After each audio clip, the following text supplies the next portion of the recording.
반갑습니다. 문제를 하나 내겠습니다. 다음 뜻을 가진 사자성어를 맞히시면 됩니다. 맞히시면 됩니다. 같은 자리에 자면서 다른 꿈을 꾼다라는 뜻으로 겉으로는 같이 행동을 하면서도 속으로는 각각 딴 생각을 하고 있음을 이르는 말은. 다시 한번 읽어드리겠습니다. 너무 빨리 대답하시는 분들이 계셔서요. 손을 드실 필요까지는 없는데요. 다시 한번 읽어드리겠습니다. 같은 자리에 자면서 다른 꿈을 꾼다라는 뜻으로 겉으로는 같이 행동을 하면서도 속으로는 각각 딴 생각을 하고 있음을 이르는 말은. 사자성어가 뭐죠? 동상이몽. 깜짝 놀랐습니다. 맞습니다. 동상이몽입니다. 같은 자리에 있으면서도 딴 생각을 우리가 할 때 보통 동상이몽이라고 합니다. 오늘 우리가 읽은 이 성경 말씀이 바로 예수님과 제자들의 동상이몽을 가장 잘 보여주는 장면이라 할 수 있습니다. 오늘 본문은 우리가 아주 잘 알고 있는 배신고 사건입니다. 이 배신고는 사실 줄임말입니다. 베드로의 신앙 고백. 학생들이 하도 말을 줄여가지고 저도 한번 줄여봤습니다. 이 배신고, 베드로의 신앙 고백. 성경학자들은 이 배신고를 예수님과 제자들의 관계에 있어서 전환점이 되는 매우 중요한 사건이자 고백이라고 이야기합니다. 사건의 정황은 이렇습니다. 예수님께서 길을 가시다가 제자들에게 물어봅니다. 사람들이 나를 누구라 하느냐? 그때 제자들이 대답을 합니다. 어떤 사람은 세례 요한이라 하기도 하고요. 어떤 사람은 엘리야라 하기도 하고요. 어떤 사람은 선지자 중에 한 명이라고 이야기합니다. 예수님이 또다시 제자들에게 물어봅니다. 그렇다면 너희는 나를 누구라 하느냐? 이때 우리가 아주 잘 알고 있는 그 베드로의 신앙 고백이 등장을 합니다. 너무 잘하시니까 한번 같이 해봤으면 좋겠습니다. 아무래도 이 마가복음 버전보다는 마태복음 버전이 익숙할 것 같습니다. 예수님께서 우리에게 물어보십니다. 너희는 나를 누구라 하느냐? 그때 우리가 어떻게 대답하죠? 주는 그리스도시요 살아계신 하나님의 아들이십니다. 베드로가 이렇게 고백했죠. 주는 그리스도시요 살아계신 하나님의 아들이십니다. 이 베드로의 신앙 고백은 복음서에 있어서 매우 중요한 고백이자 사건입니다. 왜냐하면 이 고백 이후에 예수님께서 제자들을 대하시는 태도가 완전히 달라지기 때문입니다. 오늘 본문을 보니까 이 베드로의 신앙 고백 이후에, 이 배신고 사건 이후에 예수님께서 비로소 제자들에게 무엇을 가르치셨다고 성경이 설명을 하고 있습니까? 31절 한번 같이 읽어봤으면 좋겠습니다. 31절 같이 읽어볼까요? 준비 시작.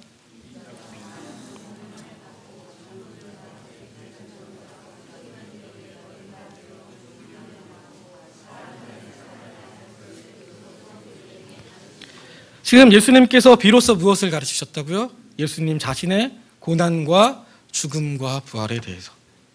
굉장히 흥미롭지 않으십니까? 예수님께서 세상에 오신 목적이 무엇입니까? 세상에 오신 그 이유, 예수님의 사역의 핵심이 무엇입니까?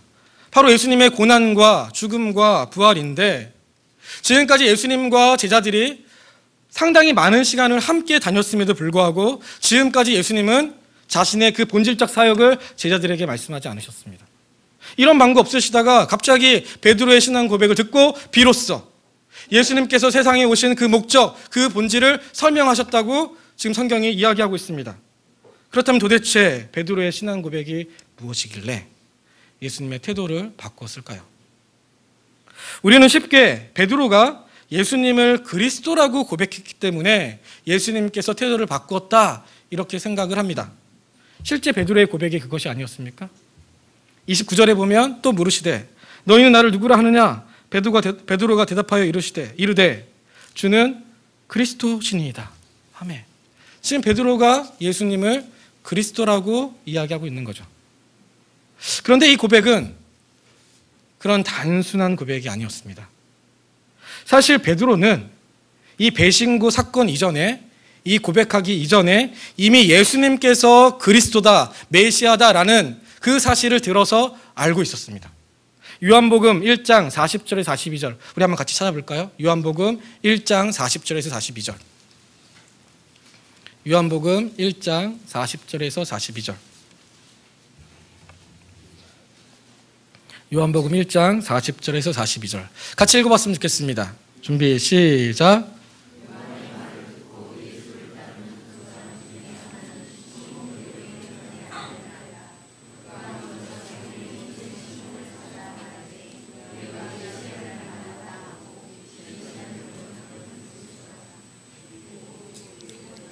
예수께서 보시고 이르시되 내가 요한의 아들 시몬이니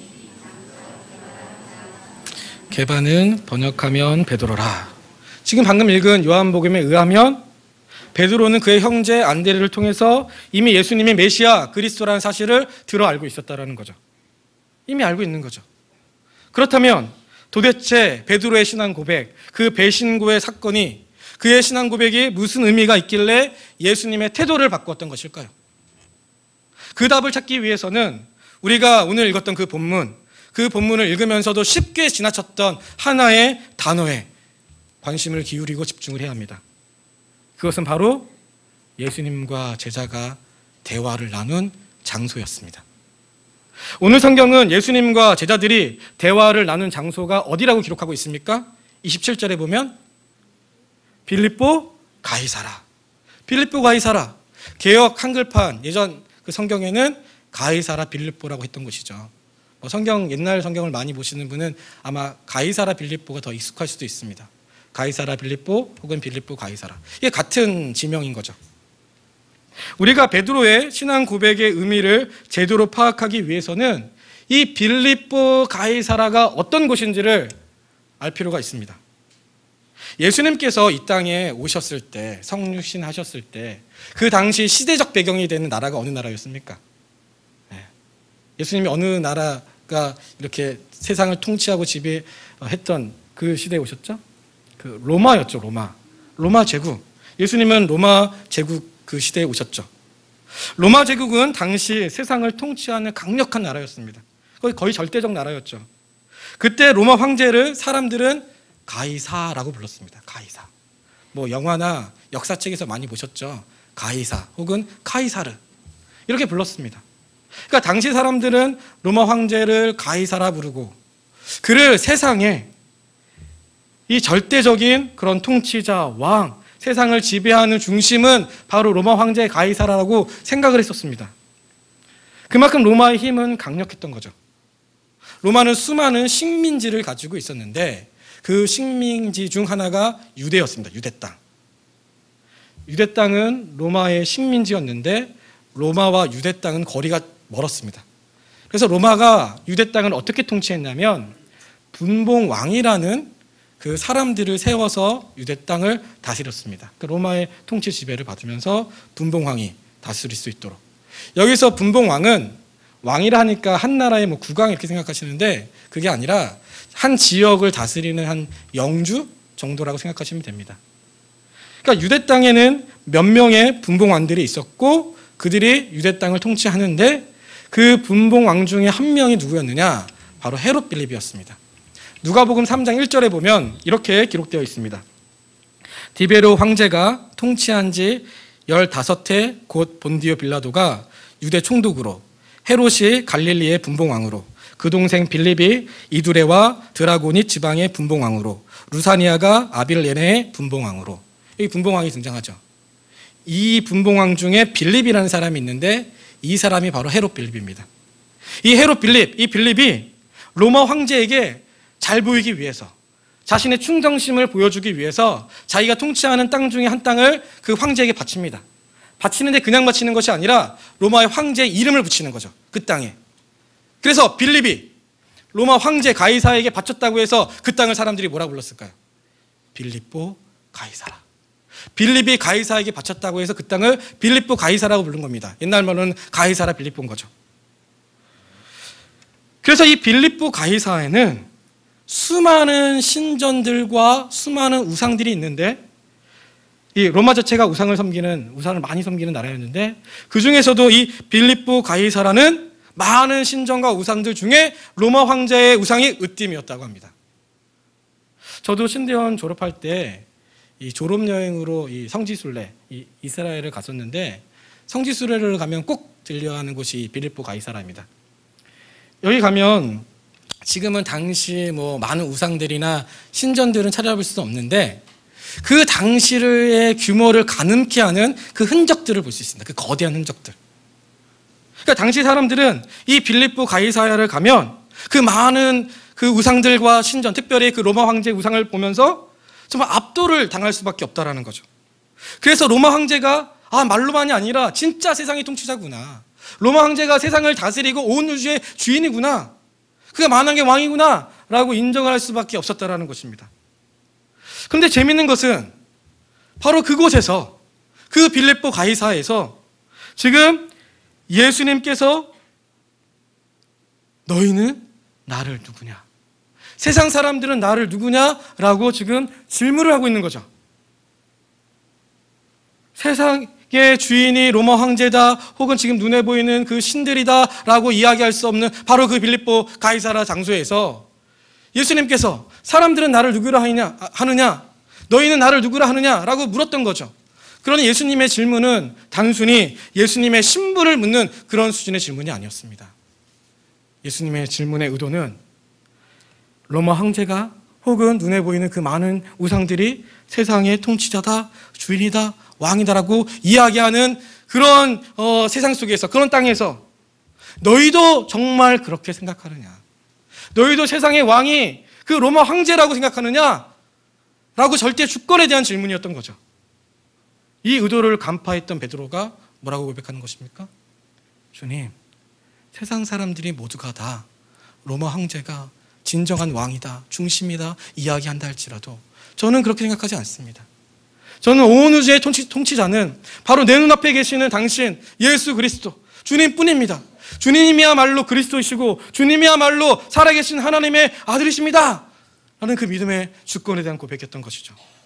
이에 대해 예수님께서 그 의도를 간파하시고 비로소 됐다, 이제 내가 세상에 온 진짜 의미를 설명해도 되겠다 라고 생각하시고 판단하셔서 비로소 주님께서 이 땅에 오신 그 본질적 사역, 주님의 고난과 죽음과 부활에 대해서 설명을 하셨던 것입니다.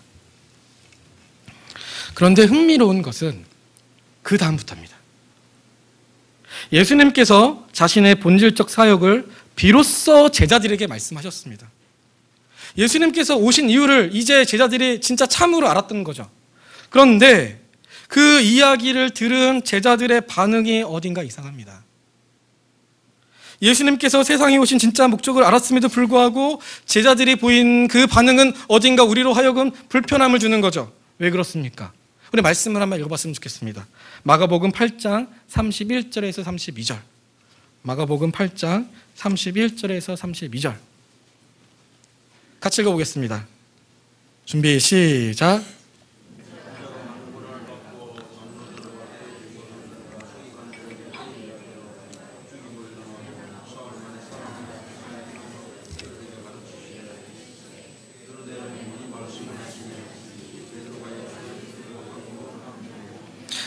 지금 성경이 뭐라고 기록하고 있습니까? 베드로가 예수님을 붙들고 항변하고 있다.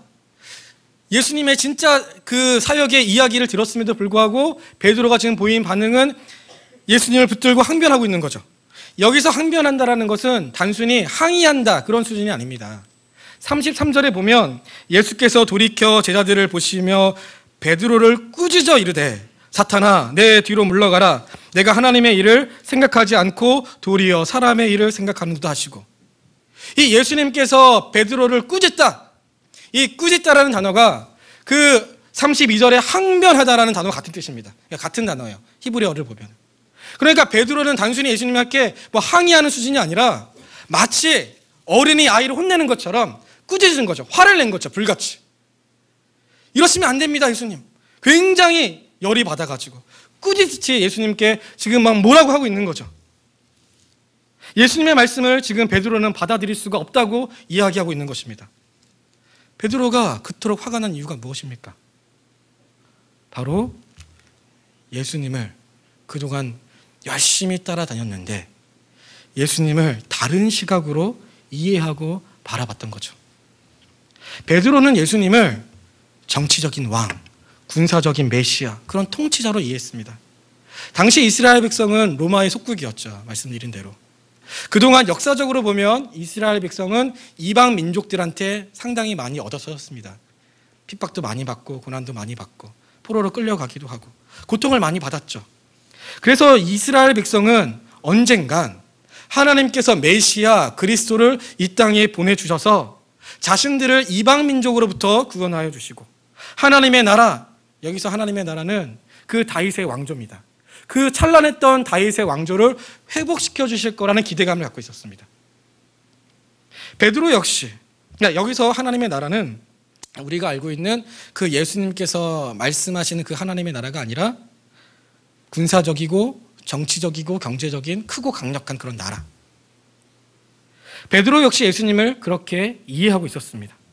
그래서 예수님을 따라다니다 보면 언젠간 예수님께서 강력한 하나님의 나라를 세울 것이고 그 나라가 건국이 되면 자신과 제자들은 개국공신이니까 한 자리씩, 너는 좌의정, 너는 우의정, 너는 복지부 장관, 너는 총리, 이렇게 한 자리씩 주면서 자기가 그 상석에서 권력과 힘과 돈과 명예를 누리면서 살 거라는 그런 기대감을 갖고 있었죠.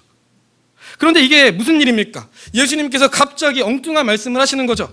세상에 오신 이유가 그런 나라 세우러 온 것이 아니라 나는 고난받으러 왔다. 나는 죽으러 왔다. 나는 부활하러 왔다. 많은 사람들을 위해서 그 대속물로 나는 세상에 왔다 라고 이야기하니까 베드로가 받아들일 수 없었던 것입니다. 그렇게 오랜 시간 예수님과 함께 동고동락했음에도 불구하고 베드로는 예수님과 동상이몽을 하고 있었던 거죠. 동상이몽. 같은 자리에 있었으면서도 서로 딴 생각을 품고 있었다. 아침에, 지금 여담인데 아침에 눈을 뜨고 아내가 저한테 오늘 설교 제목이 뭐냐고 물어보더라고요. 그래서 제가 동상이몽 했더니 아내가 자기랑 저와의 관계 같다고. 동상이몽. 농담이길 바랄 뿐입니다. 네. 저만 동상이몽은 아니죠. 네. 그렇게 예수님과 제자들이 함께 다녔음에도 불구하고 그들은 계속 동상이몽했던 거죠. 그런데 안타까운 것은 이런 동상이몽의 신앙생활이 베드로만의 모습은 아니라는 것입니다. 우리에게도 이런 모습이 있지 않으십니까? 지난주 저희 샘터 모임을 했는데 그때 기적에 대해서 기적 이야기를 좀 나눴습니다. 이 마가복음의 칠병이어 사건을 보면서 이야기가 시작되었는데 성도 여러분들은 기적이 뭐라고 생각하십니까? 기적. 우리는 기적, 흔히 기적하면 보리떡, 떡 5개와 물고기 2마리로 몇 명을 먹였죠, 예수님께서요? 5,000명을 먹이고. 칠병이요, 떡 7개와 보리떡 2마리로 4,000명을 먹이고. 예수님께서 무리를 걸으시고 죽은 자를 살리시고 병을 고치시고 귀신을 내어쫓고 이런 초자연적인 능력을 보통 기적이라 생각합니다. 그런데 그 칠병이어의 사건을 보면 굉장히 흥미롭습니다. 칠병이어 사건 이후에 예수님과 유대 종교 지도자들의 대화가 등장을 하는데 이 유대 종교 지도자들이 예수님께 뭐라고 이야기하냐면 또 다른 표적을 주십시오. 또 다른 기적을 우리에게 보여주십시오. 라고 예수님께 요청을 하죠. 이에 대한 예수님의 답변이 무엇이었느냐? 너에게 더 이상 줄 표적은 없다. 너에게 더 이상 줄 기적은 없다. 라고 말씀하셨습니다. 그 능력을 행하시는 그 주님께서 더 이상 너에게 줄 기적과 표적은 없다. 라고 말씀을 하셨던 거죠. 왜 그렇습니까? 바로 너희 눈앞에 진짜 기적이 있다. 예수님 그분 자신이 기적이니 너희에게 더 이상 줄 기적은 없다라는 거죠. 기적이 필요 없다라는 거죠. 예수님께서 세상에 오신 그 사건, 예수님께서 우리를 위해 고난받으시고 죽으시고 부활하신 것이야말로 가장 강력하고 진짜 기적이라고 예수님께서 말씀하셨으니 더 이상 기적을 줄 것이 없다고 말씀하셨던 것입니다. 그런데도 유대 지도자들은 엉뚱한 표적, 엉뚱한 기적을 예수님께 찾고 있었던 거죠. 우리도 마찬가지 아닙니까? 우리가 주님을 따르는 이유가 무엇입니까? 말로는 주여 주여 하면서도 기적을 바라기 때문이 아닙니까? 우리가 기도를 하는 이유가 무엇입니까? 바로 그 기적을 경험하기 위해서, 초자연적인 하나님의 특별한 능력을 우리가 얻기 위해서 기도하고 주님을 따르고 있는 것이 아닙니까? 이에 대해 주님께서 그 칠병이어 이후의 사건을 비르자면 우리에게 뭐라 말씀하실까요? 너에게 더 이상 줄 기적과 표적은 없다. 왜? 너희가 진짜 기적인 나를 소유하고 있지 않느냐. 우리가 진짜 기적이신 예수님을 가졌다라는 거죠. 그 예수님 우리가 소유하고 있기 때문에 더 이상 우리에겐 기적이 필요 없다라는 것입니다. 물론 그렇다고 해서 기도할 필요가 없느냐? 기도 폐지론자가 되어야 하느냐? 그렇지 않습니다. 우리는 기도해야죠. 왜요? 예수님께서 기도의 모범을 보여주셨으니까. 그래서 우리는 기도를 다시 배울 필요가 있습니다. 기도를. 그동안 우리가 기도하면 습관적으로, 일방적으로 무엇인가 주님께 받아내기 위해서 어린아이처럼 떼쓰고 애쓰고 막 강하게 기도하고 주여 주여 외치고 막 달라고만 하고, 물론 그런 강조하는 기도가 필요하기도 하죠.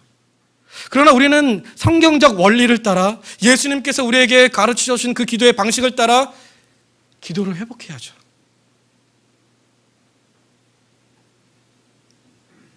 제가 옛날 어렸을 때 청소년 때 교회 수련회를 가면, 기도원 같은 데 가면 꼭 이렇게 한 명씩 밤에 산으로 보냈습니다.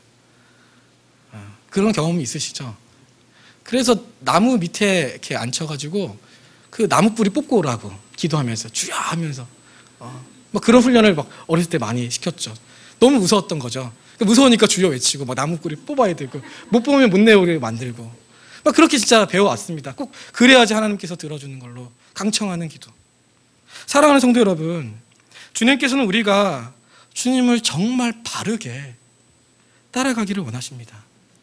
주님으로부터 떨어지는 그 떡고물, 그 기적, 그런 것이 아니라 정말 주님 한 분만으로 만족해하고 주님 한 분만을 주목하고 주님 한 분만을 바라보고 그분과의 사랑, 그분과의 깊은 사귐, 그것을 우리가 소망하면서 주님의 뜻을 온전히 따라가기를 원하십니다. 바른 제자의 길을 걸어가기를 원하시는 거죠. 오늘 우리가 읽은 이 마가복음에는 몇 가지 중요한 단어가 있습니다. 그 중에 한 단어가 길이라는 단어입니다. 길을 가다 할 때 길. 그래서 마가복음은 예수님께서 길을 가시면서 행하신 사건을 기록한 이야기입니다. 길을 가시면서 행하신 사건을 기록한 이야기. 그 이야기를 통해서 예수님이 누구이신지를 드러내는 거죠. 예수님의 정체성, 예수님은 그리스도시고 하나님의 아들이다라는 것을 드러내는 것입니다. 그런데 이 길만큼 또 중요한 단어가 있습니다. 마가복음에. 바로 쫓다입니다. 따르다.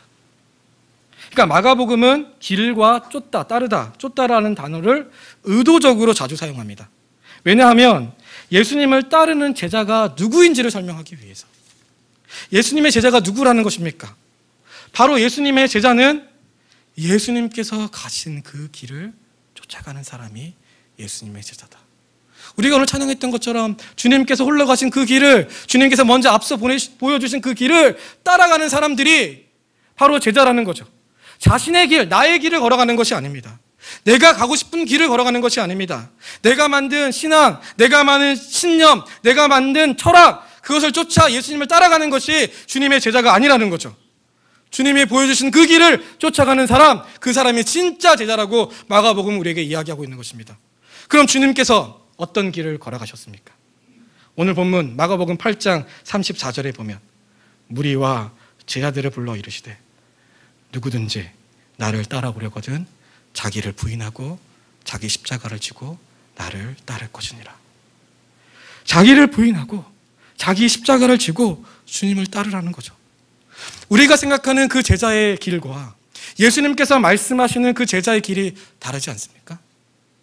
우리는 주님을 따르면 부자가 될 거라고 생각합니다. 우리는 주님을 따르면 우리 자녀들이 좋은 대학에 갈 거라고, 좋은 직장도 얻고 출세할 거라고 생각합니다. 진로의 문, 건강의 문, 출세의 문, 성공의 문, 이 문들이 빵빵빵 열려가지고 우리 모두가 다 부자가 되고 성공할 거라고 생각을 하는 거죠. 그렇게 기적을 바라는 거죠.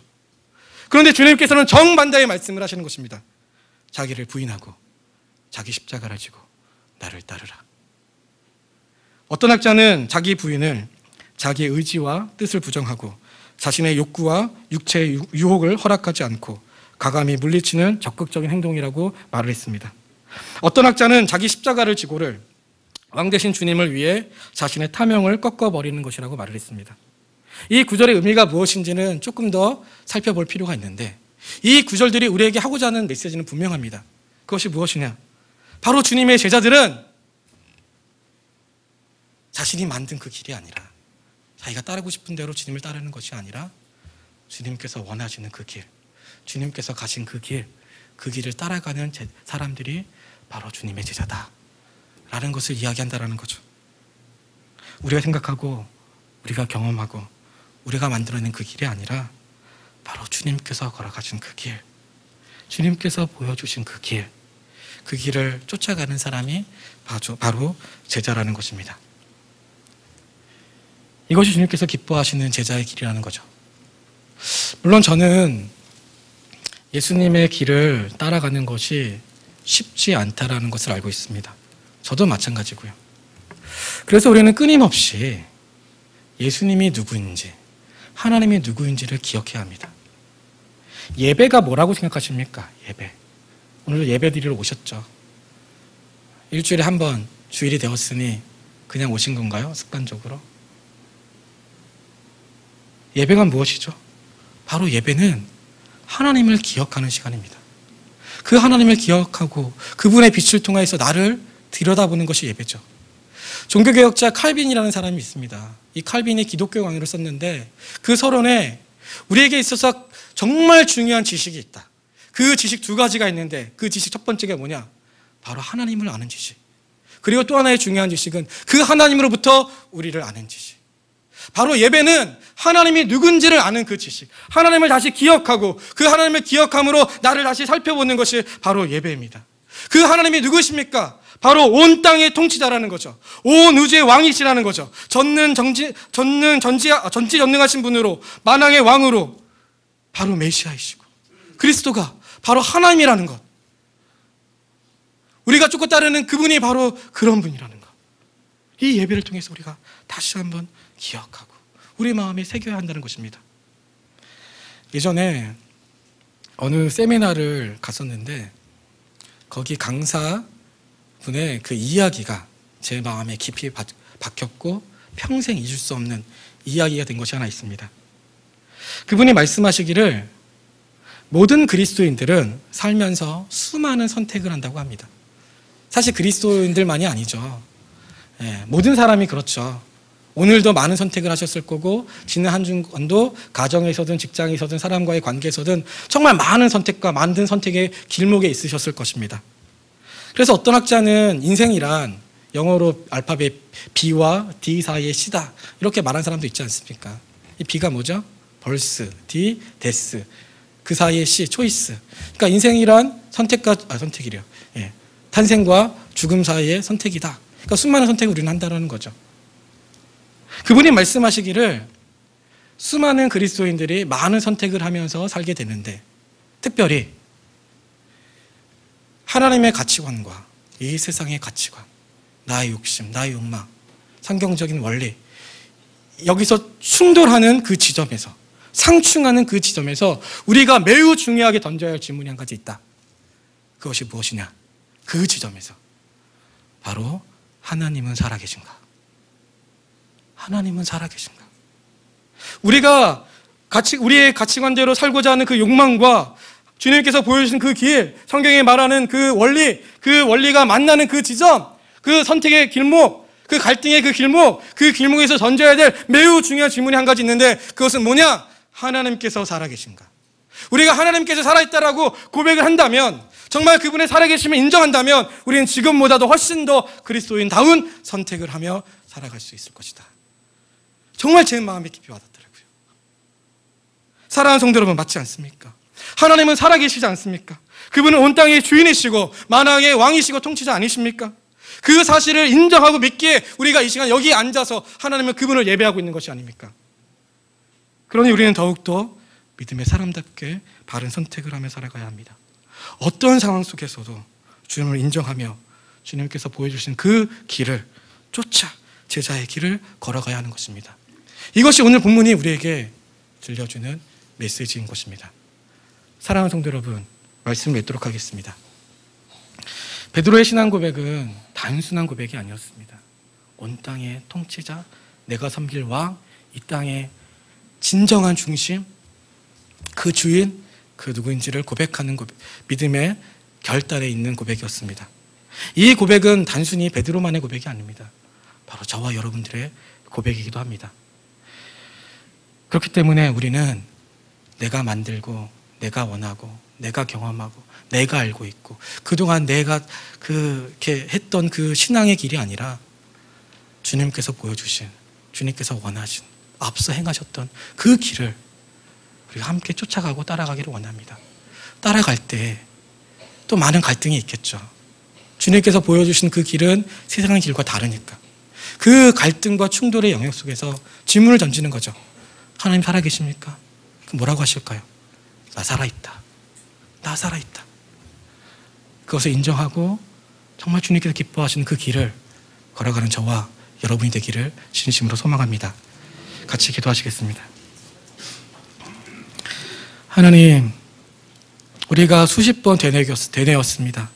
주는 그리스도시요 살아계신 하나님의 아들이십니다.